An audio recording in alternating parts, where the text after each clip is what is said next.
cuando vino un arquitecto para mí desconocido, Fernando Flores del colegio, que hizo el Benalcázar 1000, ¿no? ¿De quién es la casa? Muy gritón. Es mía, es suya también.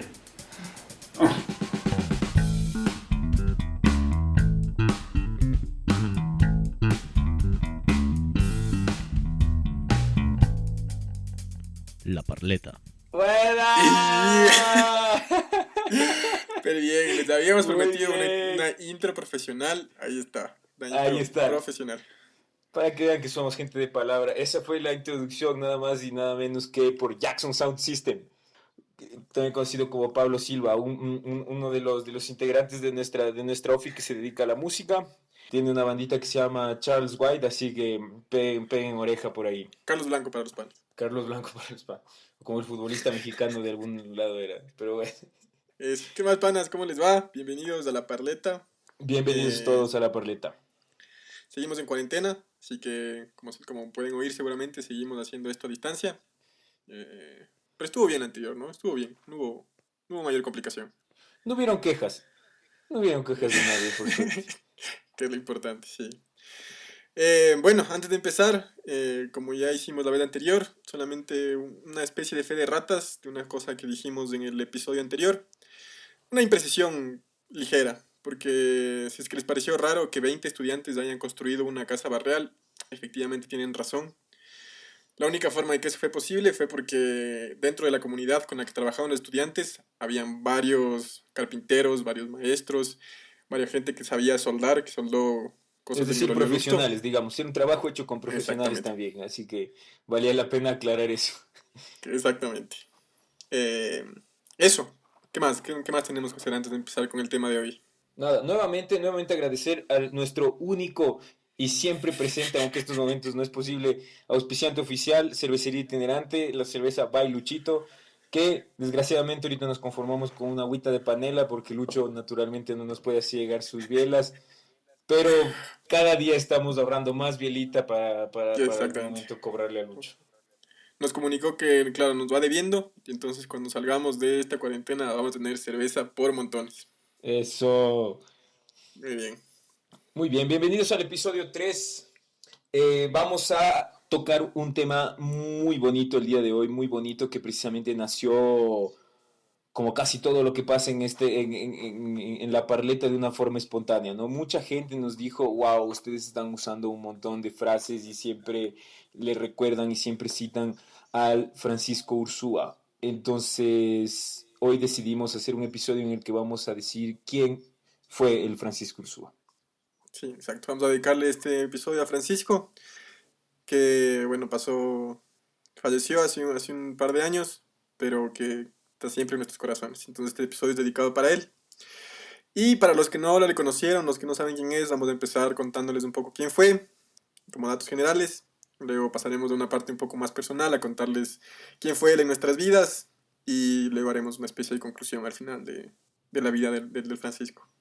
Para que vean que no todo es improvisado al final, siempre hay como un guioncito, ¿no? Claro, Uno claro. piensa que nos metemos ahí con una biela a hablar cualquier huevada. No, No, no, no. no, no, no. Hay un guión, si esta huevada tiene camello Exactamente. detrás. Por eso nos demoramos 2 semanas en cada episodio. Son 2 semanas de camello. Claro, pues y una deliberamos con gente en Estados Unidos, en Asia. Puta, es un camello. Es un camello. Bueno, cuéntales quién fue el Francisco. Francisco. El Francisco antes que nada fue nuestro profesor. Así fue como nosotros le conocimos. Fue profesor nuestro en la Universidad Católica, que fue donde estudiamos nosotros. Y daba algunas materias, ¿no es cierto? Nosotros indistintamente tuvimos algunas, cada uno como pudo, ¿no es cierto? Yo tuve, por ejemplo, ética, tuve expresión gráfica y otra que era como construcciones o estructuras, más o menos así. Exactamente. ¿Y tú? Yo le tuve a Francisco en ética y es chistoso porque ya viendo desde las clases que daba en la católica uno más o menos puede tener una idea de los intereses y las pasiones que tenía el Francisco, ¿no? Daba expresión gráfica porque era artista, daba ética porque casi que era un filósofo también que siempre estaba pensando y dándole sentido a las cosas que hacía, construcciones y Sí. estructuras porque era muy bueno construyendo y haciendo cosas con sus manos. Y a través de esto también daba diseño, porque él no veía el diseño arquitectónico sin pensar en la técnica y en la ingeniería, ¿no? Sí. La cuestión es que digamos que era un tipo, mm, en mi opinión, era como un arquitecto integral, ¿cierto? Entonces, como tú mismo decías, tenía un montón de cosas que hacía cosas de diferente índole que siempre llevaban casi que un mismo hilo conductor, ¿no es cierto? Entonces tenemos claro que fue profesor, fue un gran acuarelista también, construyó algunas obras, incluso también era profesor daba clases de aviación, pero bueno, más o menos para soltar en orden, les contamos. El Francisco fue mexicano, un señor mexicano que llegó al Ecuador en el año 92 porque había venido a hacer una especie de inspección al color de las fachadas del centro histórico, ¿cierto? Cuando era la administración del Negro Paz. Exactamente. Y el man se enamora. Se enamora del Ecuador, de la gente, y luego consigue un trabajo en la Amazonía, en Shell, precisamente para tomar fotos aéreas. Y entonces empieza ahí una etapa de aviación. Porque pónganse a pensar ustedes, si dicen voy a trabajar en Shell, ¿qué se les ocurre? Hagamos un avión. ¿Sí o qué? Eso fue Exactamente. precisamente lo que Francisco pensó. Oh, yo voy a Exactamente. trabajar acá, qué sé yo, voy a hacer un avión. Y el man construyó un avión, ¿no? Exacto. Y bueno, y como dijimos, un profesor nato. O sea, una persona que dio clases de una u otra forma durante toda su vida y que se quedó en el Ecuador dando clases casi hasta el final en la Universidad Católica, donde, como dijimos, tuvimos el chance de conocerles. Sí. Un La, par como de la- datos generales, creo. Dale, dale. Como que antes de venir acá al Ecuador ya había tenido alguna obra hecha en México. La más importante fueron los edificios Polanco, desarrollados en los años 72 y 73. Y una cosa muy importante es que él tuvo una mención en el segundo premio Mies van der Rohe en el año 2000 por la casa taller, que era su casa de la que vamos a hablar después en esta parleta. Exactamente. Son esas básicamente las dos obras que tiene. De los edificios Polanco, él mismo decía que son edificios que no ofenden a la vista y que aguantaron los terremotos de México, que para él eso era suficiente. Estaban bien hechitos. Sí, sí, sí, sí, sí. Entonces, aviador, acuarelista, arquitecto. Eso es lo que más o menos, lo que más o menos resumiría esta cosa muy general del Francisco, ¿no es cierto? Exactamente. Para los que quieran tener un poco más de información precisa, hay un par de artículos en internet. Hay una entrevista también que le hicieron para un blog de arquitectura ecuatoriana. Entonces ahí pueden escucharle y verle al Francisco. Eso, creo que vamos a pasar a quién fue para nosotros el Francisco, ¿no? ¿Qué significó para nosotros esta figura del Francisco en nuestras vidas? ¿Y por qué siempre Sí, aparece cuando hablamos de arquitectura?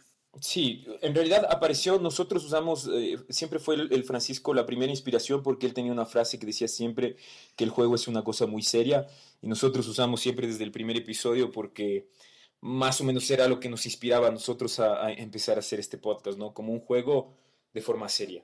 Pero Exactamente. bueno, en general el Francisco fuera de todas estos oficios a los que se dedicaba, yo creo que para todos los que le conocimos como profesor era una figura medio mística, ¿no? Mm, Primero porque era un señor flaco, flaco, flaco, de 1,90 m casi, que siempre, como que siempre sentías que te ibas a sentir medio torpe frente a él, ¿no? Como que ibas a además, decir alguna imprecisión y el man iba a evidenciar que eres un cojudo. exactamente. Y le veías caminando por los pasillos de la Católica, llevando siempre este mueble o este carro que él mismo había hecho, donde llevaba sus elementos para dar clases. Entonces tenía como una computadorita, un parlantito, un proyector, porque en sus clases él siempre estaba presentando películas, mostrando fotos. Entonces en la Católica siempre le veías con este carrito con ruedas, llevando todos Sí. sus equipos. Era como un personaje raro porque de algún modo todo lo que decía o hacía casi que, no, iba a decir imponía, pero no imponía, casi que de algún modo se rodeaba de un respeto nato, ¿no? Como una especie de interés natural que uno tenía por entender lo que pensaba, lo que decía y lo que quería. Entonces el Exacto. Francisco casi que siempre fue para todos los estudiantes esta figura medio misteriosa, ¿no? Como una figura Sí, de una sabiduría especial. Creo que todo el mundo lo recuerda más o menos así, ¿no? exactamente. Y bueno, yo tuve, como decía, clases de ética en donde precisamente veíamos películas, se escribía, se conversaba. Y curiosamente no fue mi profesor de taller, que al final no sé si eso es bueno o malo, porque yo siento que a mí, como estudiante, si llegaba un profesor que me decía que solo hay una salida para la arquitectura y que son las virtudes como el recato y la modestia, y que por ahí va la cosa, seguramente yo iba a entrar en una crisis tenaz. Imagínate decirle eso a un estudiante de cuarto semestre. No, y a mí sí me dijo, pues, en estructuras.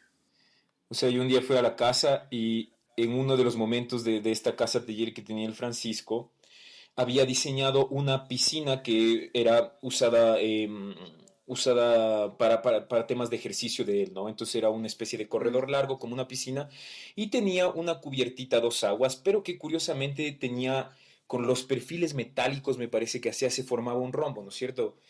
Y yo, ya. claro, como estudiante de estructuras, absolutamente enamorado de la cuestión utilitaria de la arquitectura y respondiendo siempre a cosas lógicas, le pregunté, Francisco, oiga, y además todavía osado, yo el estudiante osado que quería hacerle caer en algún error, ¿no?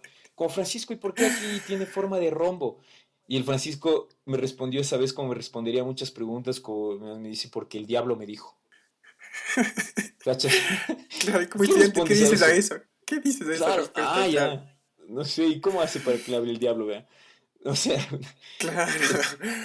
Y entonces exactamente, para la gente que nos escucha, que fue estudiante de taller, sería chévere que nos cuenten un poco cómo era tenerle cuando estabas diseñando alguna cosa, porque a mí el diablo todavía no me ha dicho cómo diseñar. Ojalá llegue algún día. a mí tampoco. Claro. Dios mediante. Dios mediante llegue el diablo. Dios mediante llegue el diablo en algún momento. Exactamente. Sí. Y era como que de este tipo de cosas como que se repetían, ¿no? Siempre había estas respuestas como incompletas, como que siempre era en puntos suspensivos, casi Claro. era la sensación, ¿cierto? ¿Le gusta o no Y, le y- y gusta? era un tipo de, Entonces, entonces, verdad, claro. verdad, verdad. Claro, el man cuando una cosa querías, tenías que emitir un juicio sobre algo, Siempre era esa la pregunta, ¿no? Sencilla, ¿le gusta o no le gusta? Sí, Francisco está bien bonito. Puta, y tú te quedabas como, tiene toda la razón, Francisco, ¿tú cómo no me vas a Exactamente. buscar esta terrible obra de arte? Pues claro. Exactamente. ¿Cuántas veces fuiste vos a la casa del de él? Yo fui, sí fui, algunas veces. En realidad el Francisco en su etapa de profesor nos invitaba casi en todas las clases, ¿no? A ir a su casa y conocer un poco lo que hacía.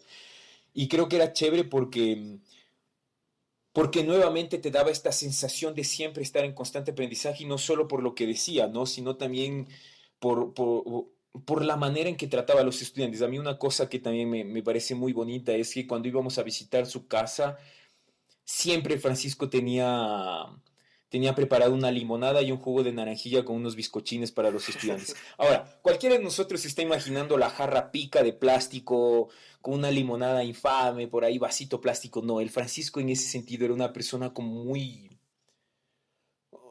cordial, como muy elegante, digamos, ¿no es cierto? Entonces siempre era como en su mesita era una jarra de vidrio donde las servilletas estaban dispuestas de una forma muy bonita, los bizcochitos estaban en un plato colorido, entonces claro, tú acostumbrado a comer en las Poliburger, no podías ser un soez y lanzarte los bizcochitos, era como mucho de rituales, no sé, como Exactamente. algo, Tienes que algo tomarte tu así, tiempo para comer un bizcochito.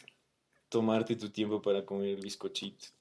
Y además, no solo invitaba a su casa como estudiantes, incluso ya cuando ya habías pasado por sus clases y tú, por ejemplo, podías mandarle un mail o toparte en los pasillos de la Católica y decirle, Francisco, tengo ganas de ir a su casa y ver algunas cosas.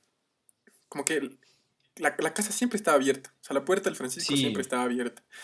Y entonces yo me acuerdo que igual tuve la suerte de ir como invitado a su casa una vez. Y la imagen que yo tengo es la de este tipo del que hablamos, ¿no? Este tipo alto, con sus años de encima. Y cuando entramos al jardín japonés que él tenía, donde tenía unos bacalaos en este estanque que él tenía, eran la imagen que yo bacalaos. tengo, sí, bacalaos dicen que era. em, También tenía un submarino de juguete que ponía ahí en el estanque. Y me contaba que lo que le gustaba hacer es molestar a los peces con el submarino. Seguirles, molestarles. Entonces me encanta esta imagen de este señor con toda la sabiduría encima, que de vez en cuando se daba el tiempo de molestar a sus peces con un submarino de juguete. Sí, y una cosa bonita que yo creo que sucede, que también este es como un mito muy común en la literatura, que es lo mismo que sucede cuando uno lee El Principito, ¿no es cierto? Que las enseñanzas casi que se van comprendiendo de diferente forma conforme pasa el tiempo, ¿no es cierto? En su momento, mostrar a Exactamente. los pescaditos casi que era una cosa banal, ¿no? Como perseguirle con submarino y no por eso dejaba de ser chistoso, o sea, chistoso perseguir bacalaos con submarino. pero después tienen como una repercusión súper interesante Claro. qué sé yo, en cómo vivir, digamos, ¿cierto? A mí me pasó que yo una vez le fui a visitar precisamente porque llegó una amiga mía y le digo, mira, vamos a ver una casa increíble ahí en, en, en un barrio porque es en un barrio, vamos a hablar próximamente de la casa, pero es en un barrio de asentamientos. Entonces le llevé y cuando yo entré me encontré con una imagen muy bonita. Y era que era de día todavía, deben haber sido las 10 de la mañana, y estaba en Francisco en su sillita para leer, ¿ya? Pero al lado de la silla, primero, el Francisco, señor, 1,80 m, hiper sabio, sombrerito de paja encima, loco, de Súper ala bien. ancha, dentro de la casa, aguanta, esto estaba dentro de la casa, ¿no?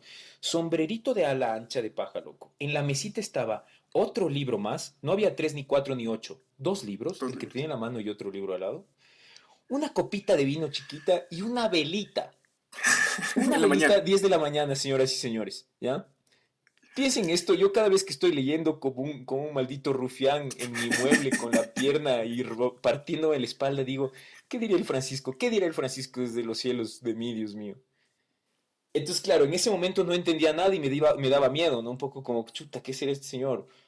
Pero de nuevo, es estas cosas que reflejan mucho de esta personalidad medio mística, medio como mucho de entender lo que está haciendo, casi de tomarse tiempo de cada cosa que hace Y darle valor a estas cosas, claro.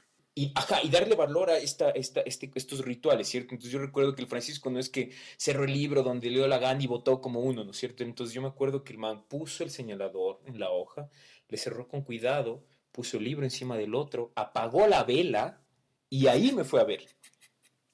No, weón, es una película. Claro, de película, No, está no, cierto. que de película, loco, de película. Tal cual.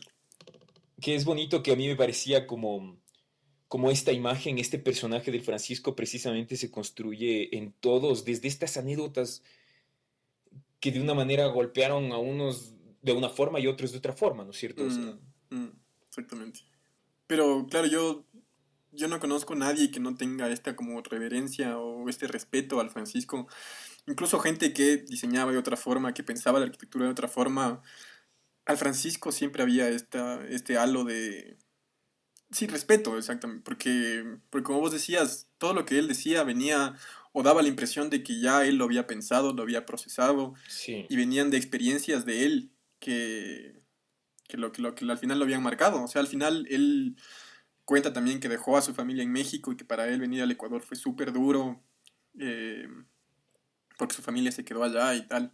Entonces, sí, o sea, yo me sí, acuerdo igual cuando fui a la casa, me acuerdo que sacó un tequila porque estábamos haciendo fondue de queso y ya. dijo, y ahí se dijo, chicos, este es un tequila de México, de mi tierra, por favor, con respeto.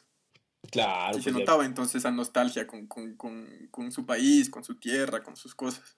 No, no, no, no, era increíble. O sea, y además me gustaba que tenía, como conforme uno recuerda este tipo de cosas, se da cuenta que todas las cosas que el Francisco hacía o decía estaban a su talla, y a su talla literal, pues, huevón, 1,90 m, era como a su altura.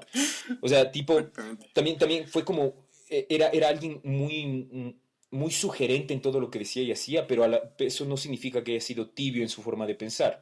Yo recuerdo que en nuestro momento, cuando éramos estudiantes de arquitectura, y este seguramente es un tema que resuena en las facultades aún, esta cuestión de diseñar en base a conceptos, bla, bla, bla, estaba como en boga en nuestro momento, ¿no? Y recuerdo que el Francisco en nuestras clases nos decía, ay muchachos, yo no sé nada de conceptos, la verdad. Ah, pero yo sí sé poner un ladrillo, decía. Exactamente. Uf. Y entonces era como un súper golpe bajo que tú decías, sí es verdad que yo no sé poner un Yo no ladrillo, sé pues ponerle compadre. ladrillo. Y además yo me No sé acuerdo poner un en ladrillo. una de esas entregas precisamente en donde yo tenía todas estas cosas del concepto y estas cosas nuevas e innovadoras. Me acuerdo que en la entrega del taller del Francisco había una maqueta, o sea, había un espacio donde cada estudiante ponía su maqueta. Y este espacio tenía como una representación del sol. Y entonces era una linternita que estaba sujeta a unos cables y que se movía como se movía el sol. Y me acuerdo escuchar a Francisco decir, ya, eso es todo. Oriente bien la casa, implántele bien y ya, no tiene que ser nada más. Eso es buena arquitectura. Y Claro, claro, uno decía como, uy, yo me acordaría de cómo, de pensar en el sol. claro. Es que a Claro, uno el diablo no le habla también, pues loco. Cuando el diablo no le habla a uno, el diablo no le habla. Exactamente. Sí. Bueno, estamos como a tiempo para tomarnos un pequeño intermedio. No sé si vos tienes alguna anécdota que nos esté faltando antes de irnos al intermedio. Creo que, creo que no, más bien tengo ganas de cantar la cancioncita a capela. Esa es, esa es. Eso, nos vamos al Entonces, intermedio, intermedio ya. ahora.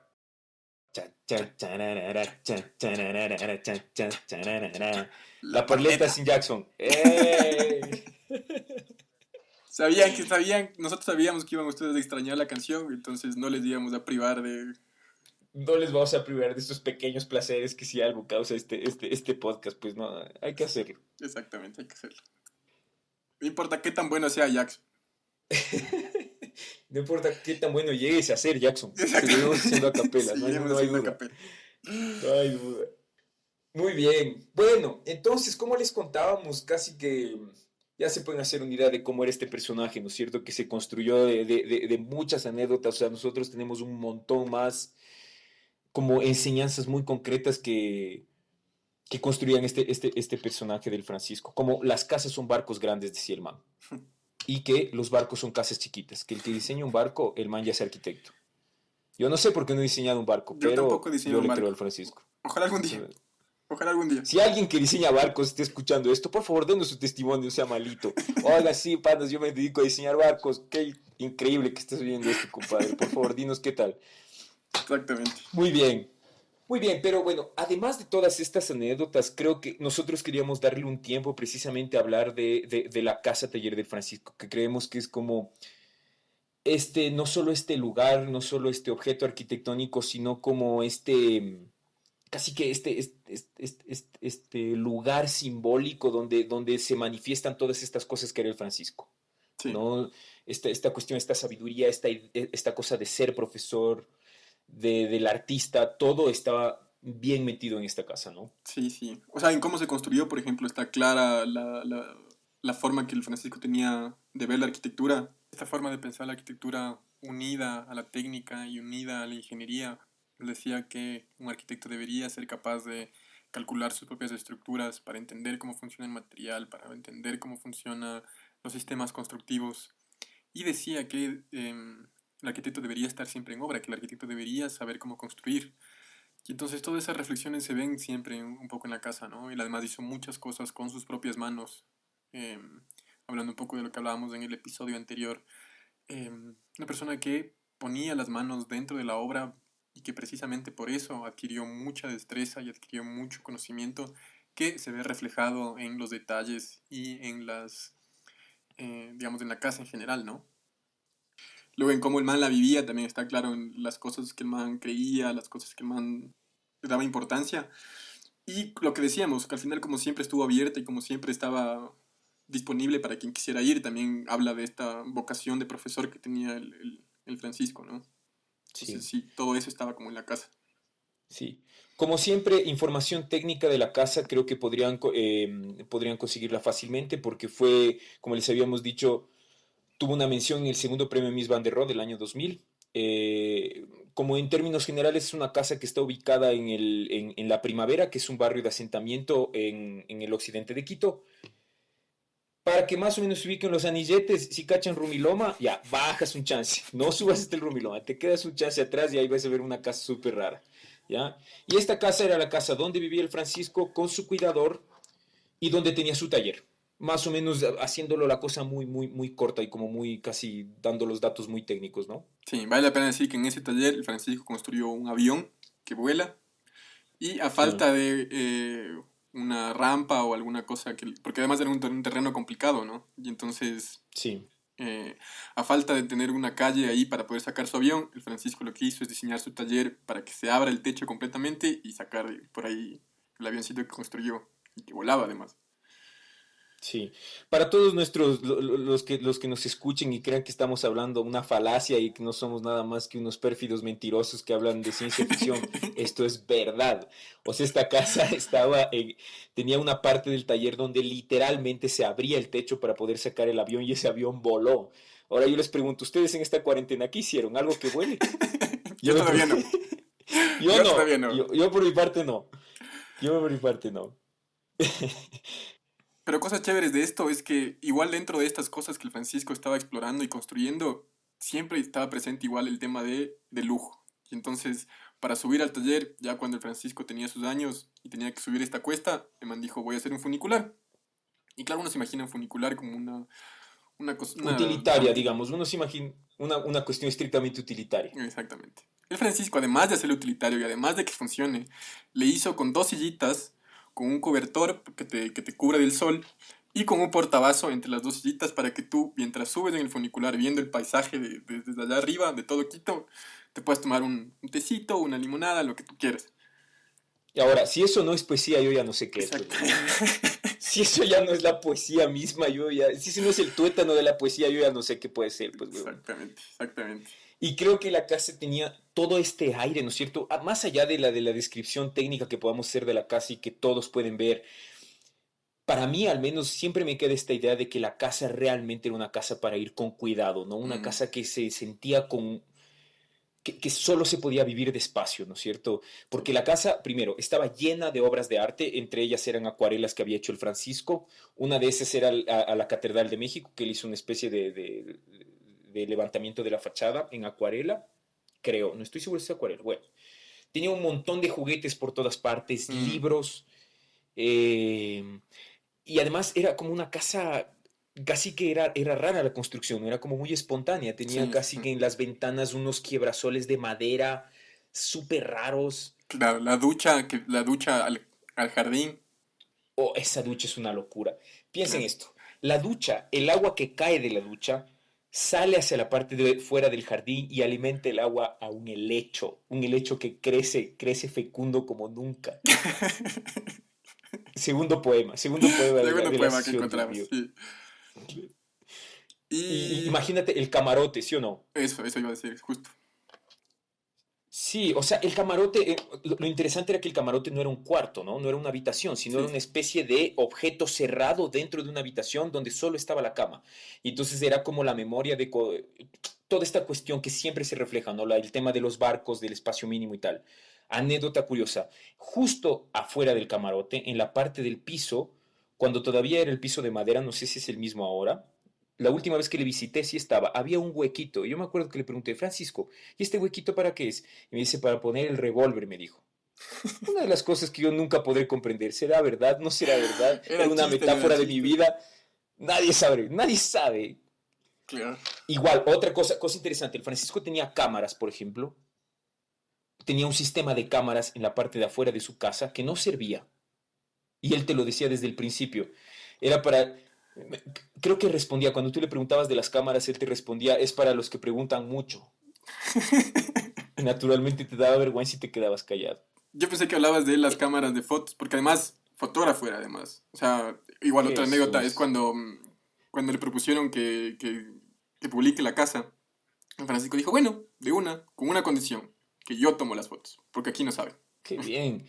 Creo que el programa nos salía más corto si decíamos que no era el Francisco, pues, weón. Exactamente, exactamente.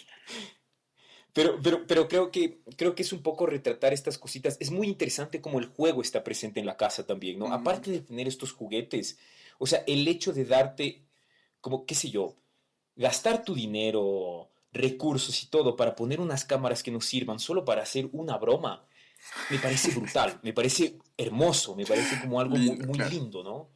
Como que se puede, como que es esta misma cosa de tomarte en serio todas las cosas que haces. Si vas a leer un libro, no lo leas en cualquier silla mugrosa dañándote la espalda. Mm, Coge un vaso de vino, pon una vela, ponte un sombrero, ¿no? Un poco esto de, sí, sí, no sí. sé, como mucha sutileza que se veía.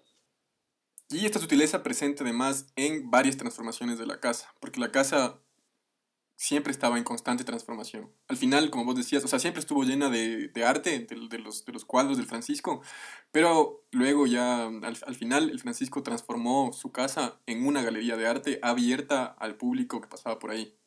Y creo que todas estas cosas que decimos se resumen en una cosa que el mismo Francisco definió como lujo antilujo, ¿no? Creo que todo esto que nosotros intentamos decir, estas sensaciones que intentamos retratar, se condensan bien en esto que dice el Francisco, porque él decía que es antilujo, porque si bien su casa está hecha con estos materiales muy convencionales, con ninguna cuestión muy costosa, sí requiere un mantenimiento importante, pero que de ahí el man lograba tener un montón de, como que lograba vivir en el más alto de los lujos sin necesidad de gastar tanto, que me parece que es una reflexión importante para, no solo para los que hacemos arquitectura, sino para, precisamente para todos nosotros en este momento de cuarentena sobre todo.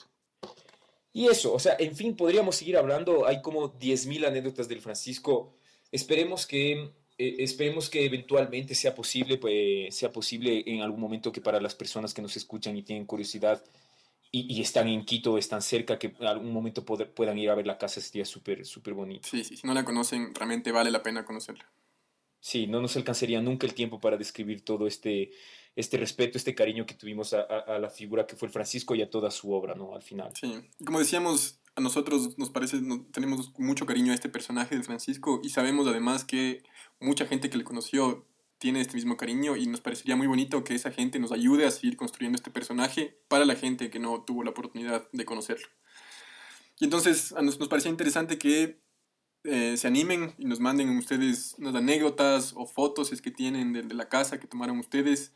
Nos encuentren en redes sociales y nos envíen, porque sería bonito hacer como un archivo de todas estas cosas, ¿no? Sí, sí, sí, por favor, estamos abiertos. De hecho, vamos a hacer una publicación en nuestras redes donde pueden hacernos llegar cualquier material, historia, comentario que tengan del Francisco como para poder contar mejor su historia, si es Sí, que sí. nosotros no pudimos hacerlo. Sabemos de un par de panas que están escuchando esto y que tienen fotos, y así que a ustedes de ley tienen que mandarnos esas fotos. Eso. Yo no sé quiénes Sí. serán, pero mandarán. Eso, panas, una cosa antes de terminar, al final a nosotros nos sirven muchísimo estos comentarios que decimos. eh, Sería chévere que nos cuenten qué les parece la parleta, cómo le ven, cómo podemos seguir mejorando. Como dijimos, este capítulo nació de hecho de uno de esos comentarios de la gente contándonos qué le parecía la parleta. Gracias, Davidi. Y entonces, a todos los que nos están escuchando, por favor, sus comentarios, su like, su compartir. Su suscribir, su TikTok, su reblogueo, Exactamente, su evento, lo que sea, su marcha, lo que sea. exactamente. Y buenazo si se les ocurre alguna cosa de qué hablar en la parleta. Tenemos algunos temas pendientes, pero chéverazo si podemos contarles alguna cosita que a alguien le parezca que Eso, valga la pena hablar. eso. Y nada, para terminar, les dejo con otro comentario que nos llegó después del segundo episodio, porque Carlos Valareso, este pana ilustrador que está haciendo cosas bien bacanas últimamente, nos escuchó, le gustó y también nos mandó una especie de intro que vamos a poner al final. Muchas gracias, pana. Y entonces, sí, mándenos lo que se les ocurra. Eso es. Eso es, Abrazo. panas. Un abrazo grande. Nos Quédense vemos en la casa. próxima. Adiós. Chao, chao.